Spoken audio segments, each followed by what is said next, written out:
Our final match of the day, and unfortunately, one of these teams will have to break their 0-win record. And I mean, unfortunately, because you don't necessarily want to break it under these circumstances, right? You want to beat it. You want to beat a good team. Unfortunately, neither of these teams have been great teams so far. Liquid certainly have the potential for that. E1, not so sure. But Team Liquid are certainly playing well below what we expect of them. They made a flashy roster move. They got Volps off the team. He went back to W7M, and now they bring in Maya, which should have been the answer, but it hasn't looked like it just yet. The most troubling sign for me, though, is they go to historically one of their worst maps. They're like 1-5 on this map the last 6 times they played it. How does Liquid end up on Skyscraper, Nick? Not just that, but if you're having a hard time right now, and you go to a map that is very difficult to play in nature, especially on the attacking side, I fear for Liquid, and this is definitely Liquid's map to lose. I guess the one saving grace here is because E1 chose the map, Liquid chooses starting side, and starting Skyscraper defense might give them enough hope and enough confidence to seek out this entire series and go, you know what, we can do this. Because they really have not looked good in their first 2 games, and it almost seems like whenever they make a roster change where in a lot of teams you get stronger as a unit, they almost get weaker. And sure, getting a new player, they take some time to gel and get back together and figure out the roles and stuff, but these are really good players on paper. Maya is no slouch. He has good experience, well-performing individual. He comes to Liquid, and now Liquid is a worse team than before. And Liquid's former player Volps is doing a lot better individually in a different team of W7M. So it's this awkward, kind of weird, almost cursed-like thing where Liquid pick up great players, but they get weakened in that team. It's the exact opposite of the effect that you want to have happen, right? If anything, You should be going to Liquid and immediately improving on the team because you've got great players like Lagonas, like Palu, like Nesk. Lagonas has been a highly touted IGL for so long. He was the glue that held that old Team 1 squad together. Nesk is Nesk. We don't need to spend any extra time talking about him. Palu is the new Nesk in a lot of ways. And yet this Team Liquid, they just can't seemingly step out of the shadow of mediocrity in their own region. But internationally, they've done much better and yet have ultimately come up empty-handed. We're not that far removed from Team Liquid losing in heartbreaking fashion to W7M at the Copenhagen Major in May of last year, the Jönköping Major in November of the year before. Liquid also making the finals there. Liquid made the SI finals a couple of years ago up against Ninjas in Pajamas.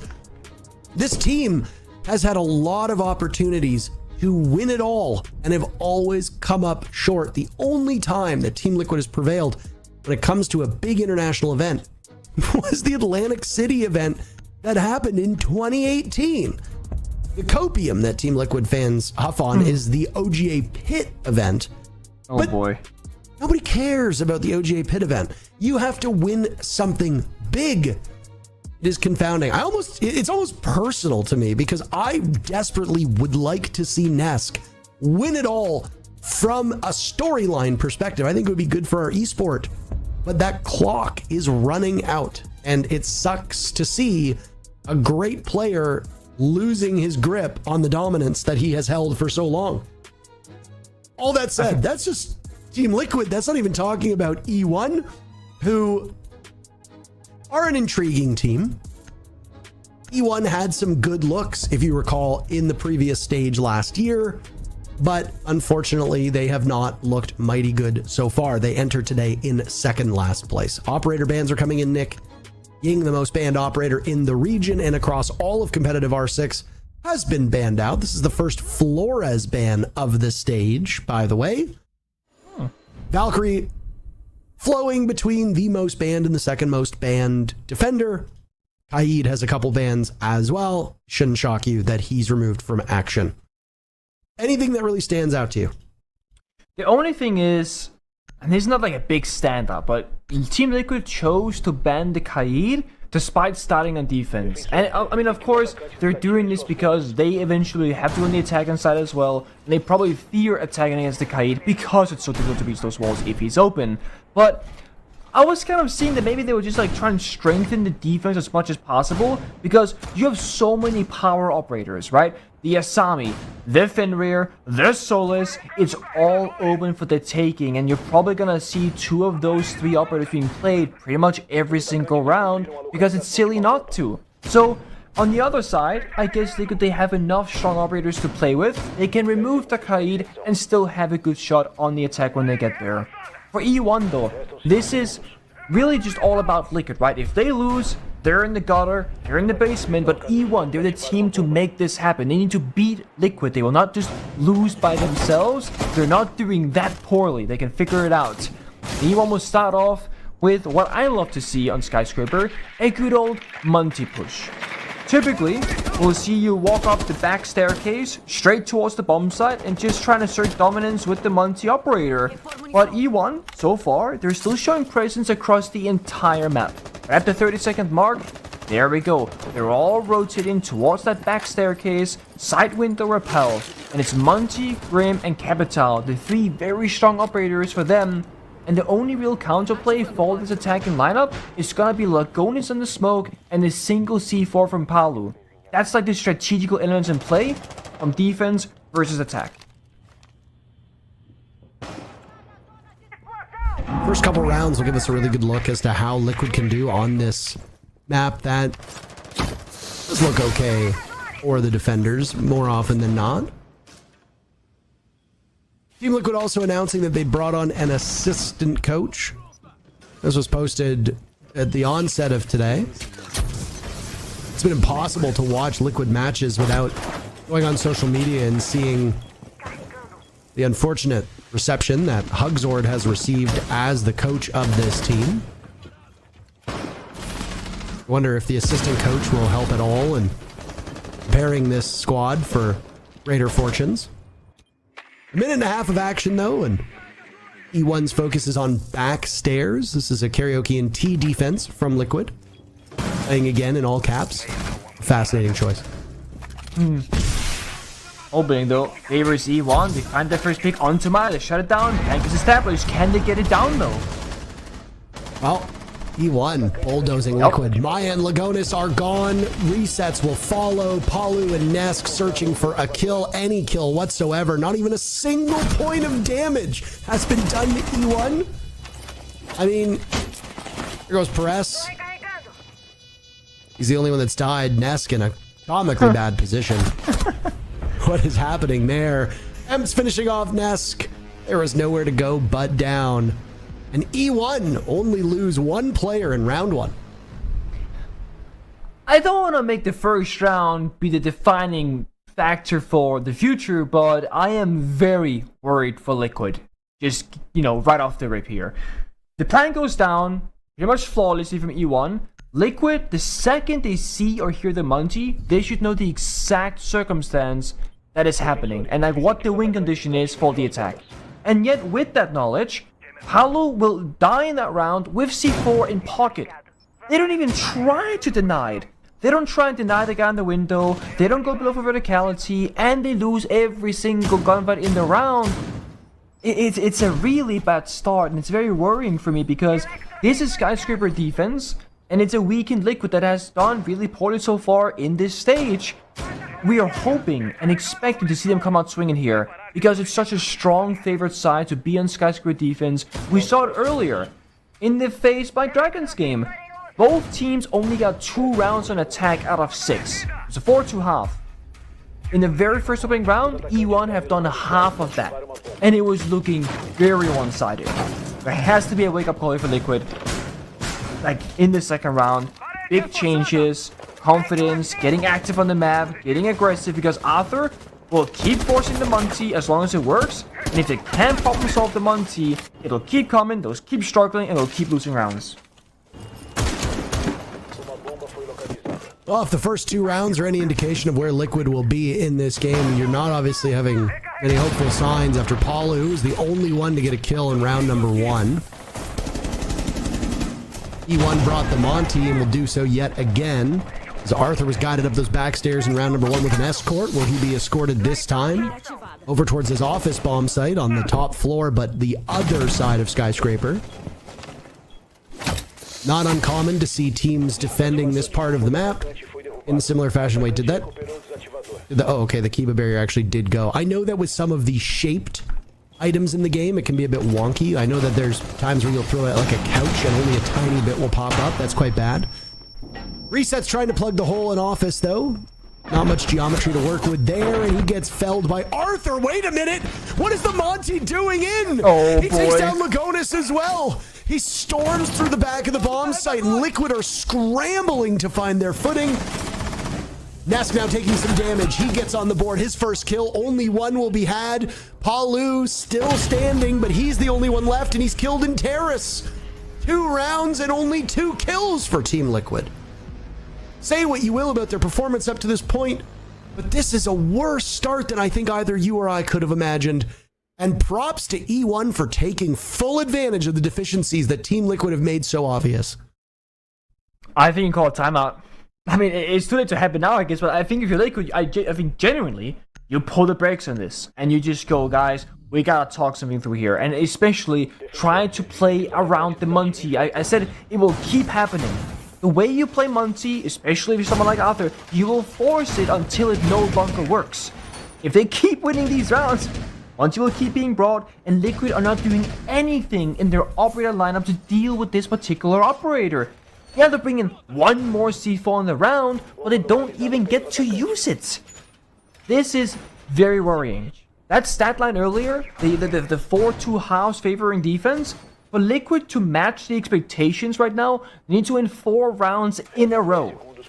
And that is with how dominantly they were losing the first 2. It seems impossible. I love that E1 have recognized the weakness in Team Liquid's playbook. I love that they keep doing it. And they will keep doing it until it no longer works, and they'll have something else, I'm sure. Yes, there are a lot of strong operators open on defense. As we said, the Sami, Fenrir, the Solus, etc. But the same thing kind of goes for attack. Yeah, Ying is gone. But you have the Grim, you have the Capital, you have the Togepi, and they are a Monty team. That's 4 very powerful operators, and then you put Ashe in there. What's not to love about this lineup? I mean, if the Monty's working, you might as well keep going with it. That's exactly what we're seeing here. Not just working, but the Monty was like the linchpin of this strategy. Now Lagonis is in trouble. Oh, almost failing on his blasts. Blastry gets down, and now the Monty will attempt to pick him up as Nesk can have a flank. Where's the help? 0-3 with all smokes in pocket yet again. Palu now down in pantry. He'll take out STK. Nesk in trouble, though, on restaurant side. He'll retreat, continuing to back up. He doesn't know if there's anybody down below. Much better take for Liquid now, but Arthur, hold on, is getting the diffuser down. Resets with 1 kill, and there's nobody from Liquid who seems to know this. And now you'll have to contend with a Monty in the post plant. Benefit for Liquid, though. If they can start to narrow these numbers down, they can do some serious work, but now Resets is gone. Nesk has taken some damage, same with Palu. They're on the diffuser. He'll look to plug the hole with the Kiba barriers. The Monty pressing up. Palu over towards the terrace. He dies. Now it's Nesk to deal with the Monty, but Arthur is just a thorn in their side. My, what do you even do at this point? Maybe now the timeout is called, Nick. If not now, I think you just gotta /FF. Okay, there it is. FF stands for surrender in a different game. Yeah, the Monty's a problem. Liquid are almost sacrificing their opening player every single one. I mean, again, in against Monty on a karaoke attack, they're gonna go up the black staircase. That is literally how the only Monty strat that works on paper by every team in the world ever. And yet, no one's holding the verticality for Liquid.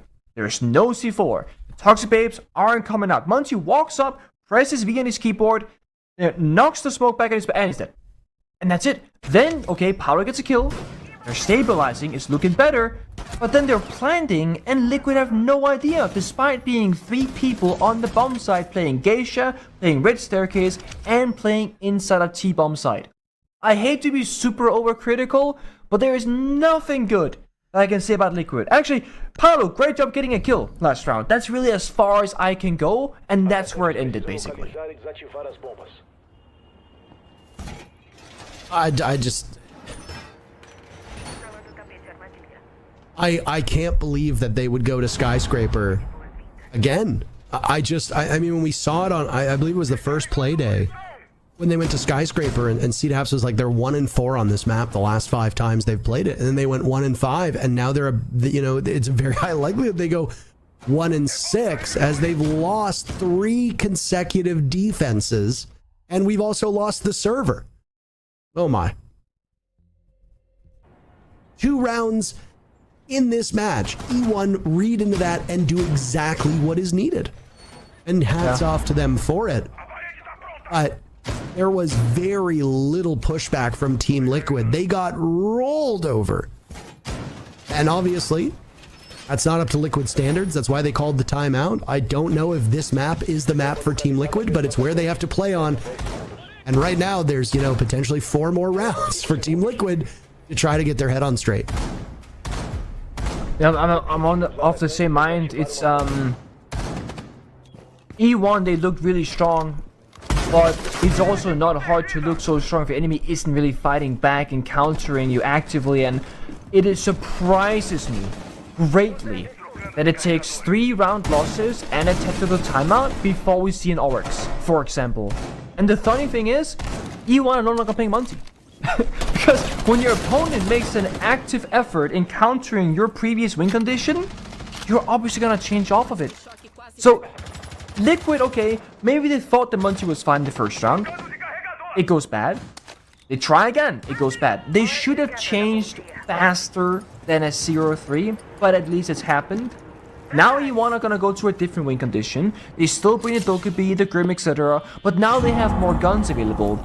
We saw after being a very aggressive front and forward multiplayer, he might be the same kind of crazy internet Twitch. We don't truly know. Of course, first though, because there is no Monty, things will have to play out in a more common order. You gotta breach open the hot walls, you gotta drone all the corners because Monty can't just do it anymore, and you gotta actually clear the player positions either with the Grim Bees, some soft destructions from below maybe, or pure gunfights. So perhaps this small change will favor Liquid, but it did cost them a lot of time to get here, and of course those 3 rounds.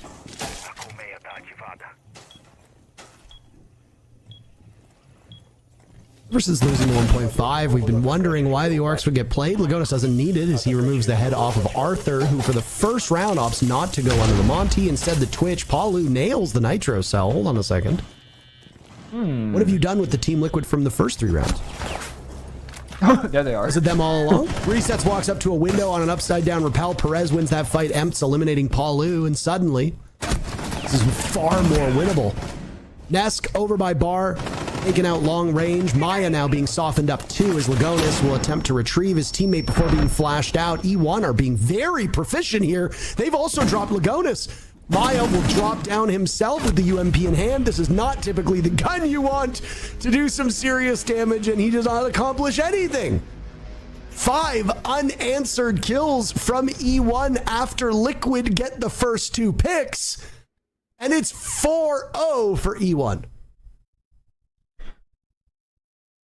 Liquid were in a pretty good position, and then they realized that they're supposed to be the losing team this match. So they just said, you know what, doesn't matter, down they go. And I don't understand how it happened, truth be told, because they looked very good for the first 2 kills. Lagonis up the bomb side, got a guy looking up into the ceiling looking for verticality. Okay, freebie. Paulo, great C4, using that utility that we didn't see earlier, gets a kill outside Geisha balcony. This means Liquid have full control of the verticality above the entire bomb site. They have Geisha control, most important spot of the map, and they have bomb site control, which is the second most important part of the map. And yet somehow, they just kind of walk into bullets. That's pretty much what it looked like on paper from the point of view that we saw. And they are very happy, almost eager to seek out those gunfights. And you have to wonder, what about the strategical depth here available? When you have the verticality above the site, you don't need to fight them one-to-one horizontally, you can fight them vertically. I mean, I would argue that most teams in that round wanted the attackers walk into the site and then kill them from above. or kill him from above and then flank them from behind. So many options there. And Liquid, they take the easy road. Let's go for the gun kill.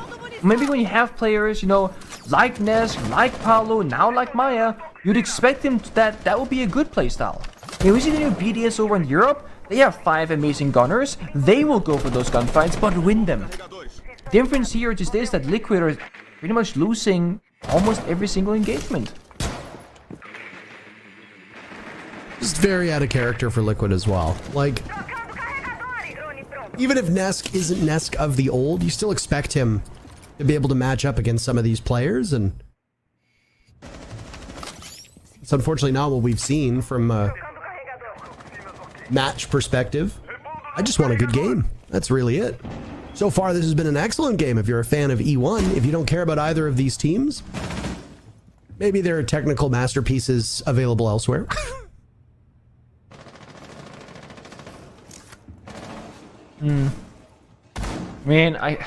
One player that I'm kind of keeping an eye on since the beginning was Resets. He didn't have the greatest stats going into this game, and so far, I mean, the entire team, but Resets not... Oh, there it is. Not really finding his moments in these rounds, getting kind of picked off guard very often, but finds that kill, shutting down STK. Find Liquid a bit of space in this round, bit of time as well, and E1 looking like they don't know exactly how to approach this attacking round right now. And what a breach and charging kill! What? Hello? Resets is in the grave. The overlying numbers for Resets. And they're planting. Not been excellent. Arthur getting the diffuser down. Perez has taken some damage. This will be a success. It's the 3rd team to play this bedroom bomb site on Skyscraper. Again, we just want to note that this is very abnormal for this map, but seeing it come out, obviously proving quite difficult now as Nesk, hold on, he and Palu are cooking something up. He's got a buck above to deal with. He's got Emps far enough away. Nesk decided to take the engagement. Palu gunned down as Emps gets both of them. 5-0 E1.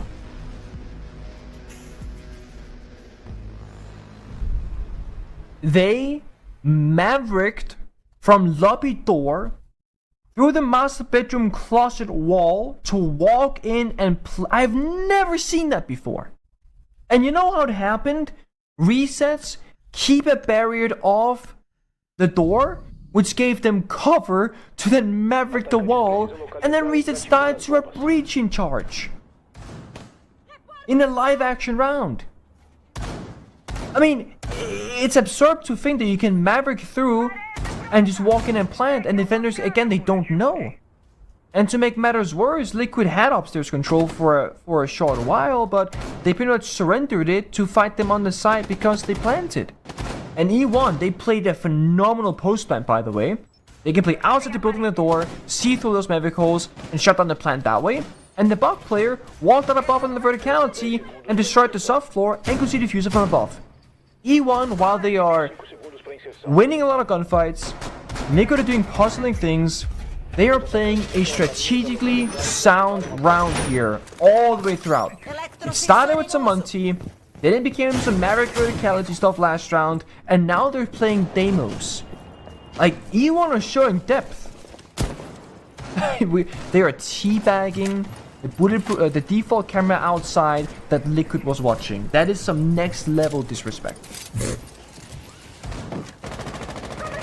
I'm kind of lost for words. Neither of these teams have looked particularly good in their matches so far, but I did not think there was this much of a gulf between them. Good sign this round, though, as Nesk gets kill number 1. Arthur almost dies shortly thereafter. Nesk will be engaged in a duel with STK's Deimos. Down goes Maya. STK will be able to give information as to Nesk's whereabouts as he immediately heads for the hills. He doesn't want to be engaged directly. For those that are unaware of how Deimos functions as an operator, he has these drones that he shoots out. They're little helicopters. Death marks, a death tracker, if you want to call it that. And basically what he does is, if you have been revealed as a defender, then that death tracker will go after you, it will track you. You can only use your pistol, but you can give that information to your teammates. Amos can see you. I don't. Did you see Arthur's face? Oh, he was not okay. expecting Nesk to swing that at all. While we were talking, by the way, E1 has been dropped to just 2 players. So has Team Liquid. If resets can be counted for, he'll bleed out now and will result in a 2v2, even though the scoreline says that Liquid is ahead. If resets can be picked back up, then fair enough. With 1 minute to go, E1 clearly have work to be done. Emps will now rotate. Emps sitting on 8 kills, by the way, before the rehost came in. He had 3, so +5. 8 kills through 6 rounds. Pretty decent, especially against a team like Liquid that is usually capable of firing back. Reset's been picked back up. And now Arthur and Emps will link up together in Terrace. No Heartbreaker level for the ace, but of course self-destruction photo bug is available. With 35 seconds left, Reset's low on HP. This is winnable for E1, but I gotta say, this is the round that Liquid should win. They got the bomb site and they got the numbers advantage. Oh my, there goes Arthur, and finally Team Liquid gets on the board. It could have been a 6-0 first half. But Liquid says not today. The last 3 players all working together to ensure that E1 do not sweep Liquid out with that first 6-round advantage. Instead, it will be a whopping 5-1 for E1. Liquid certainly have their work cut out for them as now they move to attack on Skyscraper. At least they get to prove how good they can be if they were to go all the way on attack here and surprise and impress everybody watching. It's just that I think it's easy to lose faith in Liquid given how they played those defensive rounds and how well E1 played in comparison. Now, I'm curious to see what Liquid will do. Right now, Lagonis is hovering the Monty, and I do think if you are struggling right now with coordination, communication, and hitting your gunshots and whatnot, as Liquid seems to be, it's a great operator to help you. It simplifies the droning aspect, the roam clearing aspect. You can play more risky, more quick, more on your feet, and enable those great fraggers around you that Lagonis will have behind them. E1, they're not necessarily ready for the Monty. If you look at their operator lineup, they're bringing something like a Vigil, which is very rare in pro play. They're bringing a Rooney. Neither of these operators really help against the Monty, but they do have 3 C4s. SDK jumping out looking for a spawn peek, asserting some early dominance in the server, alerting Liquid of what might be coming in this round, aggression. E1, they want to fight, and they have many ways to do it. Because of those 3 C4s I mentioned earlier, they can also fight vertically. That's a great way to counter Monty. If he's walking on soft floor, you have a C4 and a camera or a guy calling, with his eyes in front of the Monty, you say boom, you pop the C4, Monty dies. It can be that simple. And it's why Liquid are droning downstairs, ensuring that there are no roamers to do that exact play with the C4.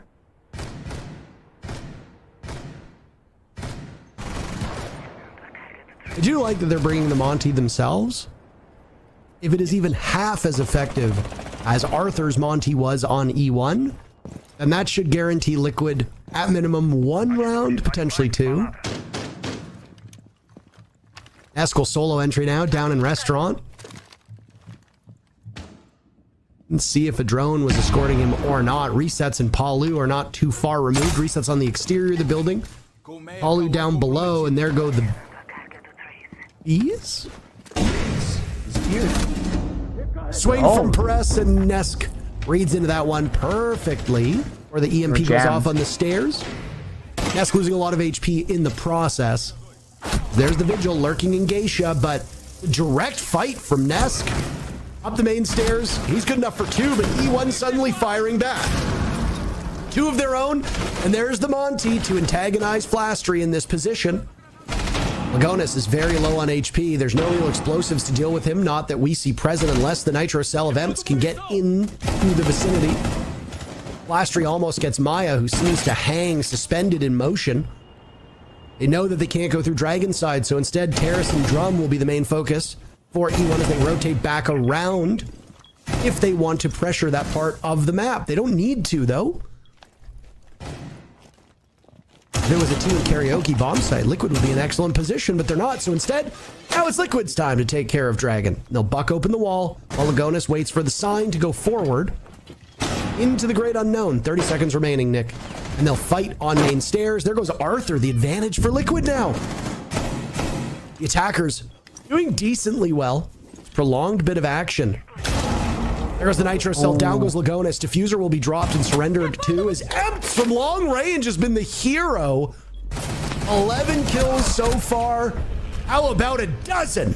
E1 moved to match point so early in this match. It's well done.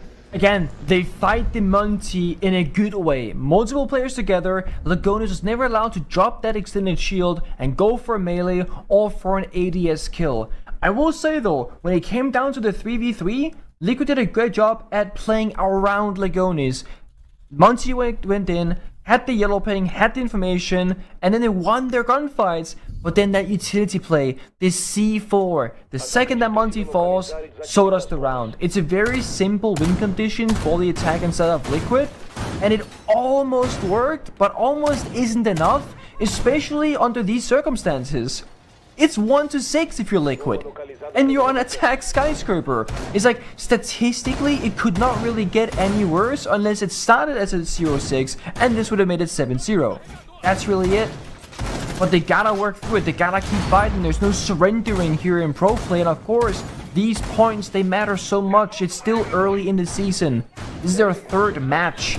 If you want any hope of a bright future, of maybe talking about going to the major or anything like that, you still need to fight and learn and improve right now and show what you're capable of. Lagonis again on the Monty, Nesk on the Amaru. They might be trying to go for a quick one. Had to wait and find out. But one thing's for sure, E1 again, jumping out Geisha double window, going for that cheeky spawn peek, but also still bringing all that utility. The mirror windows, now the Banty to trick those walls. They saw last round, Liquid, they're not prioritizing hard breach, they're not prioritizing breaching things open, they're just playing around the shield operator of Monty. So if E1 can deny any walls being opened up, protect those mirror windows, that will make it more difficult for Liquid to find a foothold in this map. Yeah, I mean, this is quite the task they have ahead of them. They just lost resets as well. My.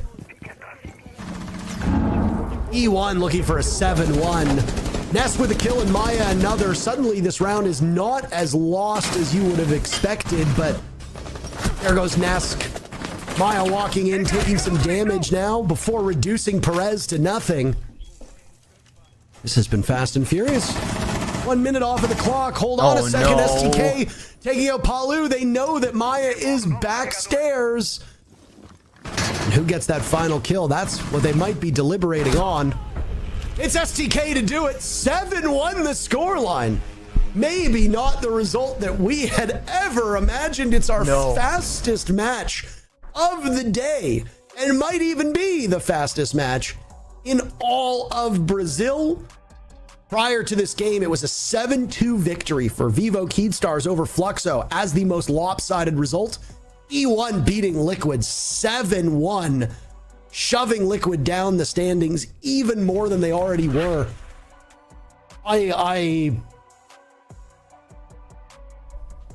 Yeah.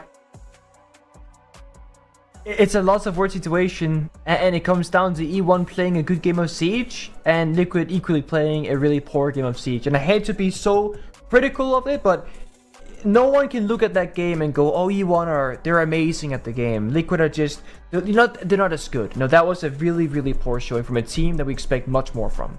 I would say of the 5 attacking rounds that they won, E1 didn't need to break a sweat on 4 of them. There was very little strategic depth or element on their actual executes. Like I said, 2 rounds in particular were them just literally running up brown stairs, back stairs, getting a kill, and then walking through a rotate. That was it. You don't really need to scrap for that. You don't need to drone for that. You get 1 drone up there, you say, okay, there's 1 guy on stairs, let's kill him. All right, done, let's plant, and that's it. And then you party. And frankly, there won't be much of a party for Liquid or their fans, as this is a dreadful start and might be one of the worst starts to a stage that we have seen out of this Team Liquid roster. E1 though, huge victory. They pick up 3 points, they'll vault up the standings. That's it for you and I. But we have the wonderful desk to talk about this last match after a break. We'll be right back.